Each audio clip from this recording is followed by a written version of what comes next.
Uma vlogs and stories. Hi అండి, అందరూ ఎలా ఉన్నారు? మేమైతే చాలా బాగున్నాము. నా కొడుకుకి ఈ జంతువులు ఎప్పటి నుంచి అయితే తెప్పించినో అప్పటి నుంచి వీడికి బాగా పిచ్చి ఎక్కువ అయిపోయింది వాటి మీద. వాడి కోసం ఏది తినడానికి ఇచ్చినా ఫస్ట్ దాటికి పెట్టిన తర్వాతనే వాడు తింటున్నాడు.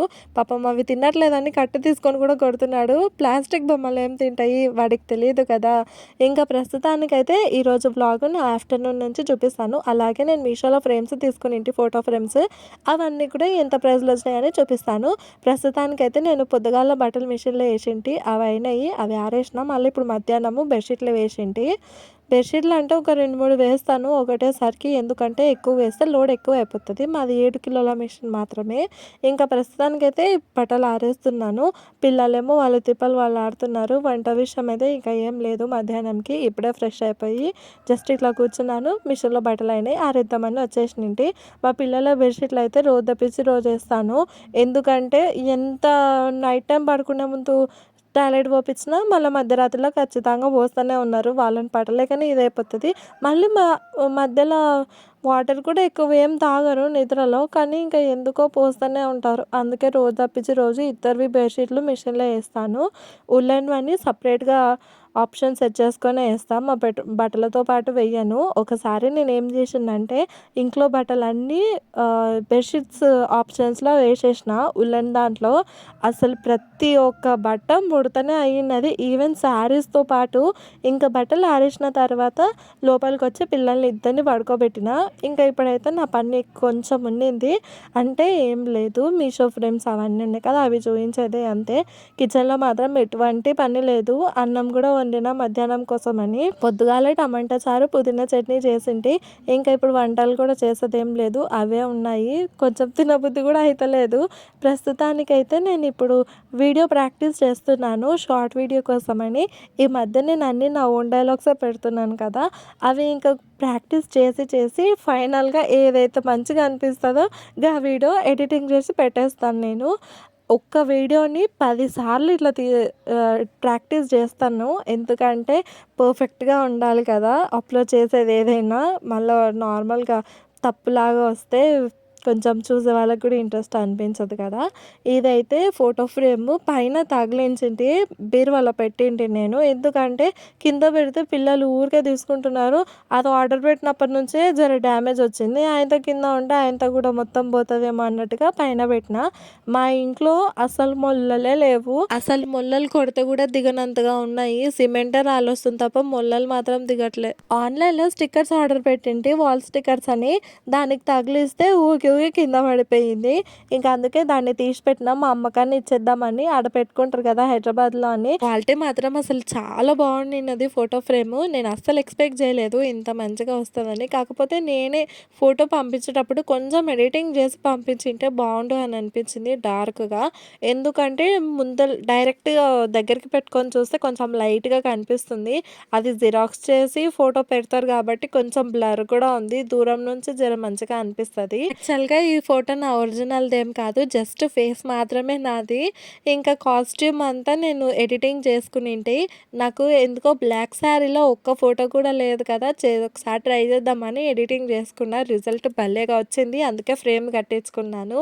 ఫస్ట్ టైం నా ఫోటో నేను ఒకటి ఫ్రేమ్ కట్టించుకోవడం ఎంతో ఇష్టంతో పాటు. ఇది కూడా నేను మీషోలోనే ఆర్డర్ పెట్టాను, మా అమ్మమ్మ తాత వాళ్ళది. ఇద్దరిది ఒక్క ఫ్రేమ్ కూడా లేదు ఇంట్లో. ఇదేమో మా అమ్మమ్మ వాళ్ళ అమ్మ నాన్నది, వాళ్ళది కూడా ఫ్రేమ్ ఒక్కటి కూడా లేదు. అందుకే వాళ్ళ ఫోటో నేను దింపి ఎడిటింగ్ చేసి వాళ్ళకి పంపించాను. వీళ్ళిద్దరివి ఏమో డార్క్గా పంపించేటప్పుడే ఎడిటింగ్ చేసి పంపించిన. నాకు అప్పుడే అనిపించింది ఫ్రేమ్ కదా, దూరం నుంచి కొంచెం డార్క్గా కనిపించాలని వాళ్ళు మంచిగా ఎడిటింగ్ చేసి పంపించాను. కానీ నా ఫోటో అప్పుడే నాకు అస్సలకి ఐడియా లేదు. మీరు ఎప్పుడైనా ఇట్లా ఫోటో ఫ్రేమ్స్ ఆన్లైన్లో చేయించుకోవాలనుకుంటే మన ఒరిజినల్ ఫోటోని కొంచెం డార్క్గా ఎడిటింగ్ చేసి పంపించండి. అప్పుడైతేనే ఫోటో చూడటానికి కొంచెం డార్క్గా క్లియర్గా కనబడుతుంది. ఎడిటింగ్ చేయకుండా లైట్గా నార్మల్గా పంపించినామంటే వాళ్ళు జిరాక్స్ తీసి పెడతారు కదా, అది పేపర్ కలర్ ఫోటో లాగానే అంతే. అది కొంచెం బ్లర్‌గా కనిపిస్తది. అందుకే కొంచెం ఎడిటింగ్ చేసి పెట్టినామంటే చాలా మంచిగా వస్తది రిజల్ట్. నా ఫోటో ఒక్కటే ఎనకాల కొంచెం డ్యామేజ్ లాగా వచ్చింది. ఇంకా రిటర్న్ అయితే నేనేం పెట్టలేదు. ఇంక మంచిగుంది కదా! ఇంత దానికి ఏముంది ముందల బానే ఉంది కదా! అన్నట్టుగా ఉంచుకున్నాను. తీసి పెట్టినా మా అమ్మ వాళ్ళకి ఇచ్చేయాలి అని. మా అమ్మమ్మ, తాతదేమో మా పెళ్ళిలో దిగిన ఫోటో వాళ్ళది. మా తాతకి మీసాలు ఇంకా హెయిర్ కలర్ వైట్ ఉండిండే యాక్చువల్‌గా ఫోటో. కానీ నేను మా తాతకి హెయిర్, మీసాలు 2 బ్లాక్ కలర్‌లో ఎడిటింగ్ చేసి పంపించాను. ఈ ఫోటో ఫ్రేమ్ మా ఆయనకి నేను యానివర్సరీ అప్పుడు గిఫ్ట్ చేశాను. సెకండ్ మ్యారేజ్ యానివర్సరీ అప్పుడు అనుకుంటా. కాకపోతే ఇక్కడ మా పెళ్ళి యాక్చువల్‌గా అయ్యిందేమో ఫ్రైడే. కానీ ఈడ వాళ్ళేమో ట్యూస్‌డే అని పెట్టిర్రు. ఎందుకంటే ఆ ఇయర్ ట్యూస్‌డేలో ఉంది. అసలు ఆ మాత్రం కూడా ఆలోచన రాలేనట్టుంది వాళ్ళకి. యాక్చువల్ ఇయర్ పెట్టాలని. నేను ఆల్రెడీ వాళ్ళకి వాట్సాప్‌లో పంపించినప్పుడే చెప్పినాను. క్లియర్‌గా పెట్టండి డీటెయిల్స్ అని. ఇంకా ఆ ఒక్క దాని కొరకు ఫ్రేమ్ నేమ్ రిటర్న్ పెడదాంలే ఉంచుకుందాం అన్నట్టుగా ఉంచుకున్నా. నాది నాకు తెలుసు కదా! రియల్‌గా ఏవికో అని అట్లా. కానీ ఇది కూడా చాలా బాగా నచ్చింది నాకు. బ్లాక్ కలర్ థీమ్‌తో మాట సూపర్‌గా ఉండింది.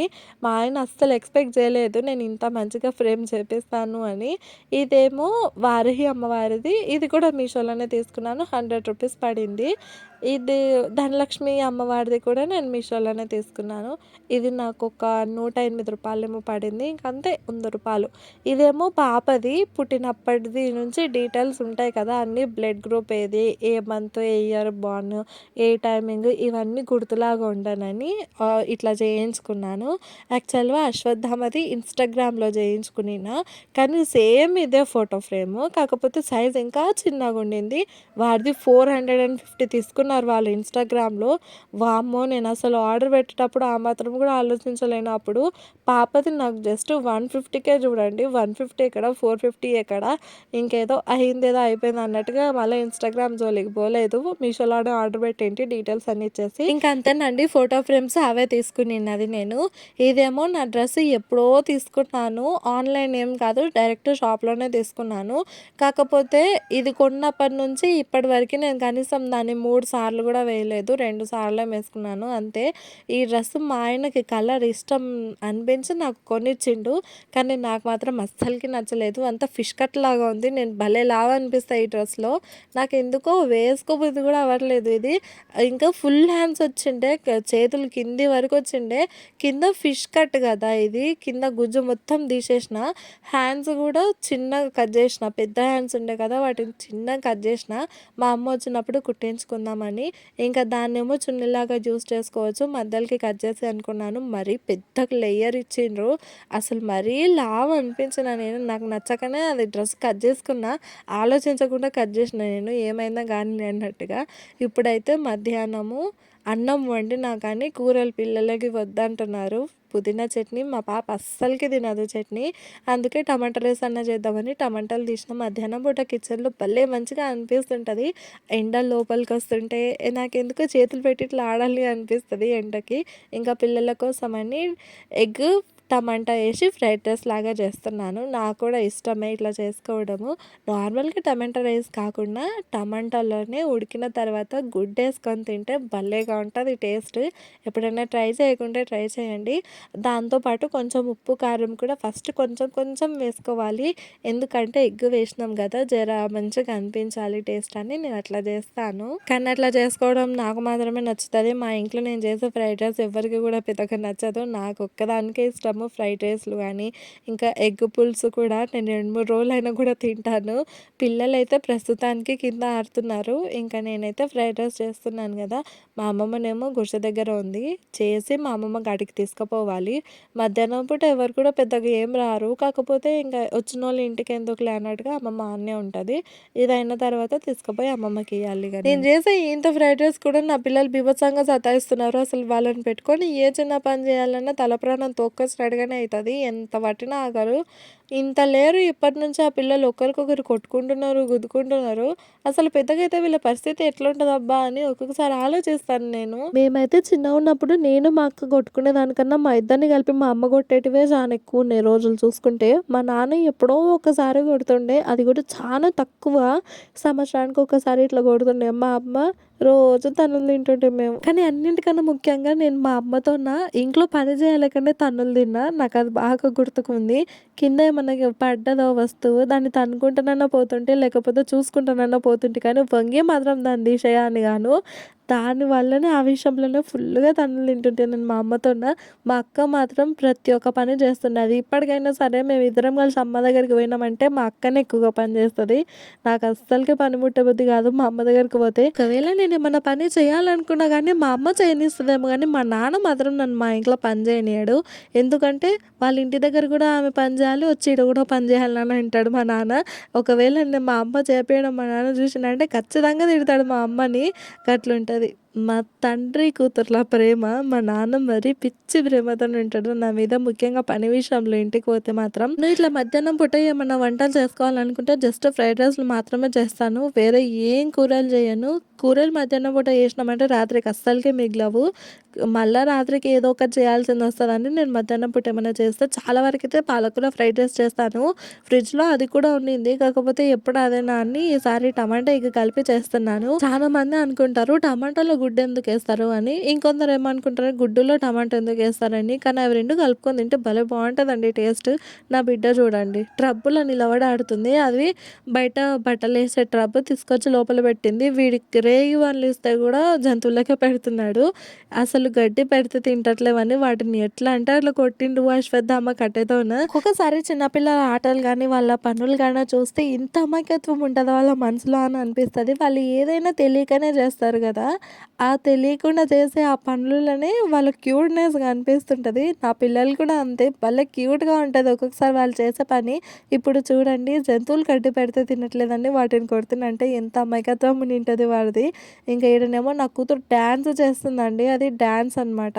సినిమాలో సాంగ్ వస్తుండింది. అతడు సినిమా పెడితే అందులో పాట వస్తుందని ఆమె సినిమాలో ఎట్లయితే హీరోయిన్ డాన్స్ చేస్తుందో ఈమె అట్లా చేయడానికని ట్రై చేస్తుంది. ఇంత క్యూట్గా చేస్తుంది కదా. కానీ ఇప్పుడు కనిపించేంత సాఫ్ట్ టైం కాదు. ఇంత సైలెంట్గా ఉంటుంది కానీ అస్సలకి నమ్మొద్దు. ఆ పాప మొహానికి ఆ పాప చేసే చేష్ట అస్సలకి సంబంధం ఉండదు. కంప్లీట్లీ డిఫరెంట్గానే ఉంటుంది. టీవీలో ఆమె కింద కూర్చొని డ్యాన్స్ చేస్తుందని ఈమె కిందికి వంగి డ్యాన్స్ చేస్తుంది, పైకి నిలబడి డ్యాన్స్ చేస్తుంది. ఇంతసేపు మాత్రం నా బిడ్డ భలేగా నవ్విపించింది మమ్మల్ని అందరినీ. ఇంకా ఈ వీడియో వచ్చేసి ఆ నెక్స్ట్ డే మార్నింగ్ ఈరోజు మా ఊర్లో ఓట్లు ఎవరెవరు ఎక్కడెక్కడ గెలుస్తారా అని బాగా ఎక్సైట్మెంట్తోనే ఉంది. తెల్లవారుజామున లేచిన వెంటనే ఇంట్లో పనులు అయిపోగొట్టుకొని ఫస్ట్ వెళ్ళి ఓటేసి వచ్చినాము. ఎప్పుడైనా సరే మేము 7:30 లోపే ఓటేసేస్తాము ఊర్లో. ఎందుకంటే లేట్ అయ్యి కొద్ది జనం ఎక్కువ అయిపోతుంటారు కదా. ఆడ పిల్లల్ని పెట్టుకొని ఇబ్బంది అవుతుందని. స్కూల్ మా ఇంటి ముందరనే ఉంటుంది కాబట్టి తొందరగా వెళ్ళి ఓటేసి వచ్చినాము. పిల్లలు పడుకుని ఉన్నారు మేము వెళ్ళినప్పుడు. మేము వచ్చేలోపు ఇద్దరు లేచిన్నారు. ఇంట్లో ఎవరు లేకుండిండే. శ్రద్ధామ మాత్రం 2 డేస్ నుంచి ఫుల్ హ్యాపీగా ఉన్నాడు. ఎందుకంటే 2 డేస్ నుంచి స్కూల్ లేదు. వాళ్ళ టీచర్ కూడా గవర్నమెంట్ టీచర్ కదా. మా సైడ్ ఎలక్షన్స్ నడుస్తున్నందుకు వేరే స్కూల్ దగ్గరికి వెళ్తారు వాళ్ళు కూడా చూడటానికి అని. అదే తెలుసు కదా అండి. బూత్లంటే వాళ్ళు కూడా వెళ్తుంటారు కదా. అట్లా ఈ మధ్య చలి మాత్రం బీభత్సంగా ఉంది కదా. ఎంత ఎండ కొట్టినా కానీ చలి మాత్రం బాగా అనిపిస్తుంది. మధ్యాహ్నం వరకు మా ఊర్లో ఫుల్గా జనము. సాయంత్రం వరకు అందరు ఆతృతంగా వెయిట్ చేస్తుంటారు ఎవరు గెలుస్తారా అని. నా కూతురికి మాత్రం ఇందిరమ్మ సారీ మా అమ్మ కుట్టుకొచ్చినది లంగా జాకెట్ లాగా. నాకేమో నార్మల్గా అనార్కలి డ్రెస్ లాగా కుట్టుకొచ్చినది డైలీ వేర్ కానీ. ఇంకా పాపకి వేసినా కానీ నేనైతే వేసుకోలేదు. మా అమ్మ వేసుకోమనింది కానీ ఇంకెందుకులే అబ్బా ఎలక్షన్ రోజున ఆ డ్రెస్ వేసుకొని పోయి ఓటేయడం ఎందుకులే అని నేను వేసుకోలేదు. అందులో ఏముంది నార్మల్ డ్రెస్సే కానీ ఇంకా ఊరు కదా ఎందుకులే అని అనిపించింది. ఈ చికెన్ మాత్రం ముందు రోజుది వేడి పెడుతున్నాను. నేనే చికెన్ 2 రోజులైనా కూడా తినాలనిపిస్తుంది. ఎందుకో దినం చికెన్ తిన్నా కూడా అసలుకే బోర్ కొట్టదు నాకు. పుంటికూర పప్పు చేసినా కానీ ఎందుకో చికెన్ ఉండగా ఇంకా అవన్నీ ఏం పోతాయండి కదా. ఇక్కడనేమో అశ్వత్థామ వాళ్ళ చెల్లెని ఎక్కించుకొని ఆడిపించుకుంటూ ఉన్నాడు. ఇంకా అంతేనండి వాళ్ళకి వీడియో. మళ్ళీ బ్లాగ్లో మళ్ళీ కలుస్తాను. అప్పటి వరకు మన ఛానల్ ఏమైనా సబ్స్క్రైబ్ చేయని వాళ్ళు ఉంటే సబ్స్క్రైబ్ చేసుకోండి. ఇటువంటి కంటెంట్ కావాలో కూడా కమెంట్ సెక్షన్లో చెప్తే నేను ఖచ్చితంగా ట్రై చేస్తాను. ఇంకా ఉంటానండి. మళ్ళీ బ్లాగ్లో కలుస్తాను. Bye bye.